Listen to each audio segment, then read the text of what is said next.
Convo ഹെൽത്തിന്റെ പുതിയൊരു വീഡിയോയിലേക്ക് എല്ലാവർക്കും സ്വാഗതം. ഇന്ന് നമ്മുടെ കൂടെ ഉള്ളത് ഡോക്ടർ നിഷിത മാം ആണ്. ഡോക്ടർ ബാസിൽസ് ഹോമിയോപതി ഹോസ്പിറ്റലിലെ സീനിയർ കൺസൾട്ടന്റ് ആണ്.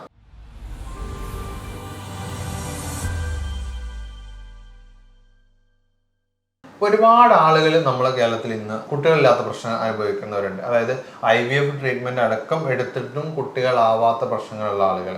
ഇപ്പൊ കഴിഞ്ഞ ദിവസം ഇവിടുത്തെ ഡോക്ടർ OPയിൽ പേഷ്യന്റ് വന്നിട്ടുണ്ടായിരുന്നു. അവരെ ഹസ്ബൻഡ് ആൻഡ് വൈഫാണ് വന്നിട്ടുണ്ടായിരുന്നത്. അവര് വന്നിട്ടുണ്ടെന്ന് വെച്ചാല് 51 വയസ്സായിട്ടുണ്ട് ആ ലേഡിക്ക് തന്നെ.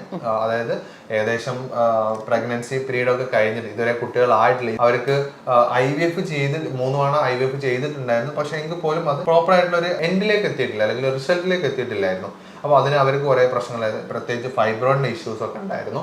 അപ്പോൾ അങ്ങനെയുള്ള ആളുകൾക്ക് ഫൈബ്രോയിഡിന്റെ പ്രശ്നം നമ്മൾ ക്യൂർ ചെയ്തിട്ടുണ്ടായിരുന്നു. അതായത് 21 സെന്റിമീറ്ററുള്ള ഒരു ഫൈബ്രോയിഡ് നല്ല രൂപത്തിൽ തന്നെ മൂന്നാമത്തെ വിസിറ്റ് ആകുമ്പോഴേക്കും നമുക്ക് നല്ല ചേഞ്ചസ് വന്നിട്ടുണ്ടായിരുന്നു. ഏതായാലും അവരുടെ ആ ഒരു ടെസ്റ്റിമോണിയൽ വീഡിയോ ഒന്ന് നിങ്ങൾക്ക് കാണാം. ഞാൻ യൂട്രൽ ഫൈബ്രോയിഡിന്റെ ചികിത്സക്കായിട്ടാണ് വന്നത് ബാസിൽസ് ഹോമിയോ ഹോസ്പിറ്റലിൽ.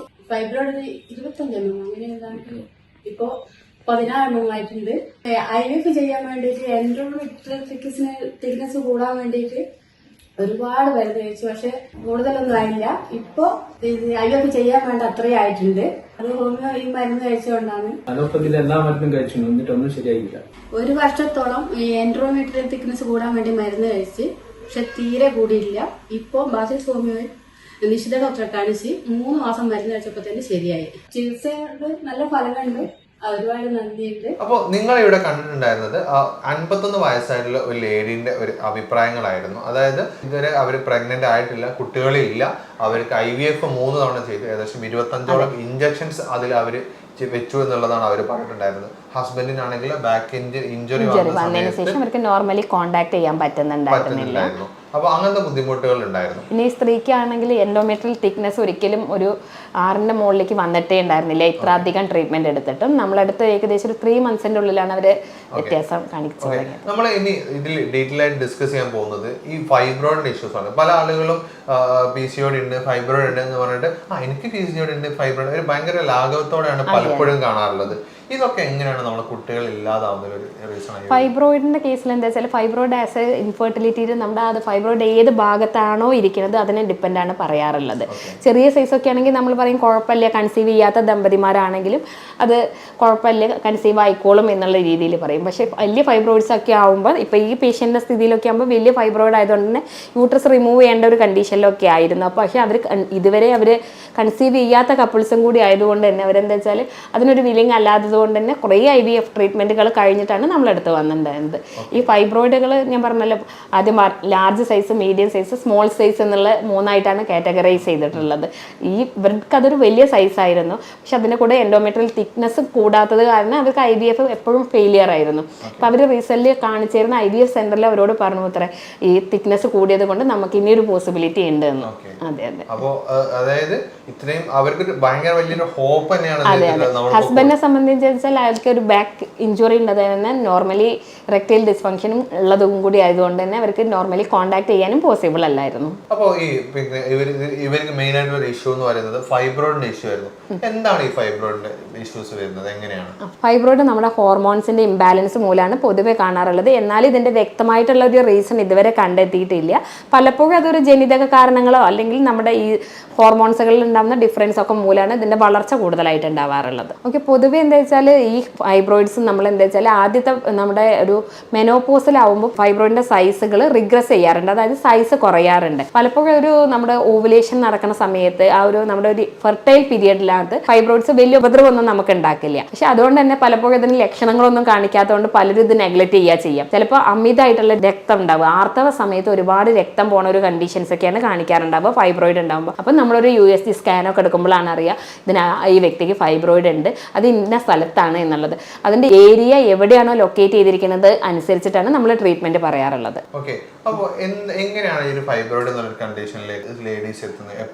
പൊതുവെ അത് ഏത് സമയങ്ങളിലും വരാം. പൊതുവെ എന്ന് പറഞ്ഞു കഴിഞ്ഞാൽ ഒരു 30+ ഒക്കെ ആകുമ്പോഴാണ് നമ്മൾ ഡയഗ്നോസ് ചെയ്യുക. നേരത്തെ ചെറിയ സ്മോൾ ഫൈബ്രോയിഡ്സ് ഒക്കെ ഉണ്ടെങ്കിൽ പോലും വലിയ ലക്ഷണങ്ങളൊന്നും കാണിക്കാത്തതുകൊണ്ട് അതങ്ങനെ നമ്മൾ കൊണ്ട് നടക്കുകയാണ് പൊതുവേ ഉണ്ടാവുക. നമുക്ക് വേറെ എന്തെങ്കിലും ആർത്തവം കൂടുതലായിട്ട് അമിത രക്തമൊക്കെ ഉണ്ടാവുക, അല്ലെങ്കിൽ എന്തെങ്കിലും അബ്ഡോമിനൽ പെയിൻ മാതിരിയൊക്കെ ഫീൽ ചെയ്യുക, അങ്ങനെയൊക്കെ ഉണ്ടാകുമ്പോൾ നമ്മളൊരു USGക്ക് അഡ്വൈസ് അനലൈസ് ചെയ്യുമ്പോഴാണ് പേഷ്യൻസ് കണ്ടെത്തുക. അല്ലെങ്കിൽ മറ്റു വല്ല അസുഖങ്ങൾക്കും വേണ്ടിയിട്ട് വെറുതെ ഒരു സ്കാൻ എടുക്കുമ്പോഴാണ് ചിലപ്പോൾ സ്മാൾ ഫൈബ്രോയിഡ്സ് ഒക്കെ ഉള്ളതായിട്ട് കാണാറുള്ളത്. അപ്പോൾ നമ്മൾ മുമ്പേ സംസാരിച്ചു ഇവിടെ വന്ന് കേസ് ഉണ്ടായിരുന്നത് 21 സെന്റിമീറ്റർ, അത് 21 സെന്റിമീറ്റർ ആയിരുന്നു അതിന്റെ ഫൈബ്രോയിഡിന്റെ നീളം ഉണ്ടായിരുന്നത്.